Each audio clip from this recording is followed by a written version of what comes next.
Hello friends, আমি চলে আসলাম YouTube channel into share kitchen. আমি সেখানে নতুন রেসিপি শেয়ার করবো, সেটা হচ্ছে আমরা চাটনি বানিয়ে দেখাবো।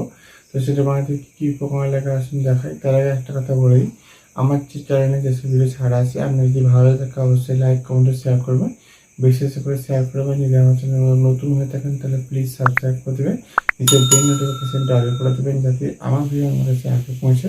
তাই চলুন আমরা চাটনি রেসিপিটা বানাতে কী কী উপকরণ লাগে আসুন দেখাই।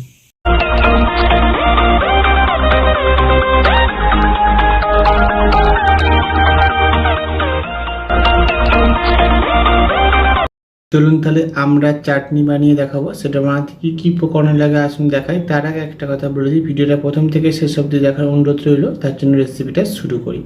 এখানে আমি দেখুন, আমি এখানে কিছুটা আমরা ভালো করে কেটে ধুয়ে রেখেছি, জলের মধ্যে ভিজিয়ে রেখেছি। তার জন্য রেসিপিটা শুরু করি। গ্যাসটা তাহলে কড়াটা বসিয়ে দিয়েছি, কড়াটা গরম হয়ে গেছে। এর মধ্যে অল্প একটু সামান্য তেল দিয়ে দেবো। তেলটা গরম হয়ে গেছে, এর মধ্যে আমি দিয়ে দেবো গোটা সর্ষে আর শুকনো লঙ্কা। আমি এর মধ্যে আমড়াগুলো দিয়ে দেবো, লবণ দিয়ে দেবো, হলুদ দিয়ে দেবো, ভালো করে নেড়ে চেড়ে ভেজে নেবো।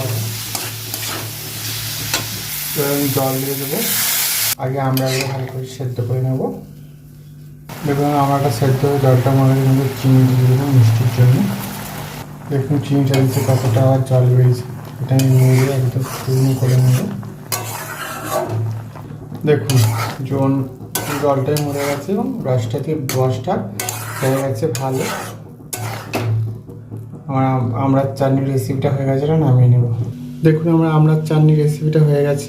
এই রেসিপিটা জানতে ভালো লেগে থাকে অবশ্যই লাইক কমেন্ট ও শেয়ার করবেন, বেশি বেশি করে শেয়ার করবেন। আর প্লিজ সাবস্ক্রাইব করে আমাদের পাশে থাকবেন। চলতে দেখাচ্ছে নেক্সট ভিডিওতে। এরকম নিত্য নতুন ভিডিও পাওয়ার জন্য আমার চ্যানেলকে অবশ্যই সাবস্ক্রাইব করে আমাদের পাশে থাকবেন। চলতে দেখাচ্ছে নেক্সট ভিডিওতে। আর আপনারা এইভাবে একবার আমড়ার চাটনি বাড়িতে বানিয়ে দেখবেন, আশা করি ভালো লাগবে। তার জন্য দেখা হচ্ছে নেক্সট ভিডিওতে।